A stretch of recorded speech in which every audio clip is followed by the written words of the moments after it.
Hello everyone, welcome in this ICT Trainer YouTube channel. In the last video, आपण जे काही पाहिलेलं होतं ते CSS कोडिंगमध्ये आपण टेक्स्ट प्रॉपर्टीज कशा पद्धतीने यूज करू शकतो, फॉन्ट प्रॉपर्टीज कशा पद्धतीने यूज करू शकतो, त्याचबरोबर बॅकग्राऊंड प्रॉपर्टी आणि बॉर्डर प्रॉपर्टीजचा आपण कशा पद्धतीने CSS कोडमध्ये यूज करू शकतो आणि त्याचा आउटपुट आपल्याला कशा पद्धतीने मिळू शकतं हे पाहिलेलं आहे. जर अजूनही तुम्ही ते व्हिडिओ पाहिले नसतील तर या ICT ट्रेनर या यूट्यूब चॅनलवरील व्हिडिओज CSSच्या रिलेटेड तुम्ही नक्की पहा, म्हणजे तुमच्या लक्षात येईल की आपण CSSचा कोड अगदी सोप्या पद्धतीने HTMLमध्येच टाईप करू शकतो आणि त्याचं आउटपुटही आपण चेक करू शकतो. आता आज आपण पाहणार आहोत ते आपण पाहतोय की फॉन्ट प्रॉपर्टीज झाल्या, टेक्स्ट प्रॉपर्टीज झाल्या, बॉर्डर झाली, बॅकग्राऊंड झालं.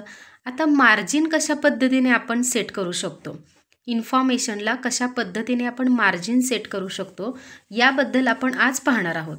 तर त्यासाठी या CSS कोडमध्ये मार्जिनच्या 4 प्रॉपर्टीज यूज केलेल्या आहेत. Top margin, bottom margin, right margin आणि लेफ्ट मार्जिन. तर त्या प्रॉपर्टीज नक्की कशा पद्धतीने CSS कोडमध्ये आपण ॲड करू शकतो हे आपण आजच्या व्हिडिओमध्ये पाहणार आहोत. तर व्हिडिओ शेवटपर्यंत नक्की पहा. जसं की मी सांगते की व्हिडिओ स्किप करू नका, कारण व्हिडिओ जर स्किप केला तर तुम्हाला ज्या सिक्वेन्सनी जो सिंटॅक्स, जो रूल आपण CSSमध्ये अप्लाय करत असतो तो कशा पद्धतीने अप्लाय करायचा किंवा काय रूल आहेत हे तुमच्या लक्षात जर नाही आलं तर तुम्हाला प्रॉपर आउटपुट मिळणार नाही, तुम्हाला एरर येऊ शकते आउटपुट चेक करताना. म्हणून व्हिडिओ शेवटपर्यंत विदाऊट स्किप करता तुम्ही चेक करू शकता.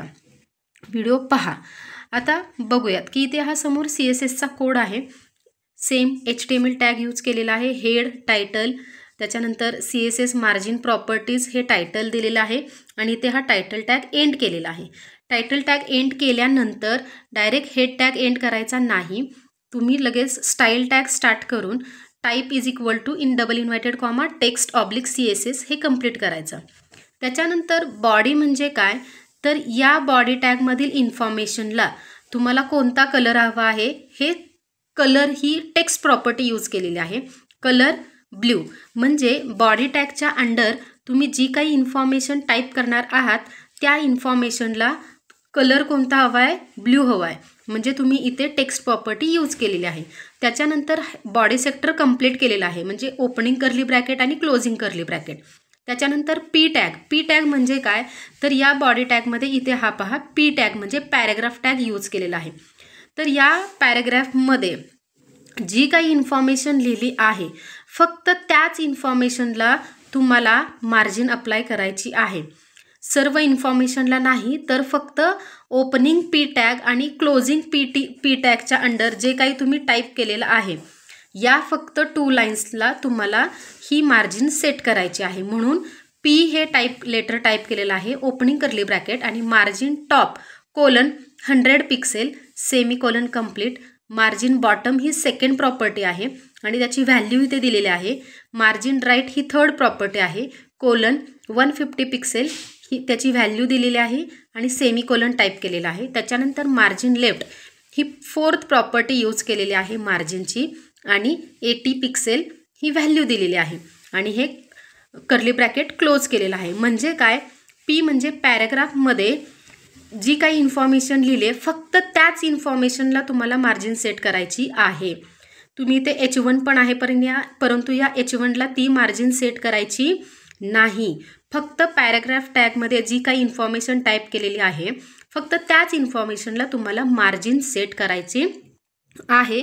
आणि बाकी बॉडी टॅगच्या अंडर पॅराग्राफ टॅग आहे, H1 टॅग आहे, या सर्व इन्फॉर्मेशनला तुम्हाला टेक्स्ट कलर ब्ल्यू अप्लाय करायचा आहे. म्हणून फक्त बॉडी टॅगच्या इथे कलर प्रॉपर्टी डिफाईन केलेली आहे आणि पी टॅगच्या अंडर इथे सर्व मार्जिन प्रॉपर्टीज डिफाईन केलेल्या आहेत. फरक तुमच्या लक्षात आला. सगळ्या इन्फॉर्मेशनला ब्ल्यू कलर हवा आहे आणि सगळ्या इन्फॉर्मेशनला नव्हे, तर फक्त पी टॅगच्या अंडर जी काही इन्फॉर्मेशन टाईप केलेली आहे पॅराग्राफमध्ये त्याच इन्फॉर्मेशनला फक्त मार्जिन अप्लाय करायचं आहे. म्हणून इथे पी टॅग मेन्शन केलेलं आहे, पी हे सेक्टर मेन्शन केलेलं आहे. मग स्टाईल टॅग एंड केलेला आहे आणि हेड टॅग एंड केलेला आहे.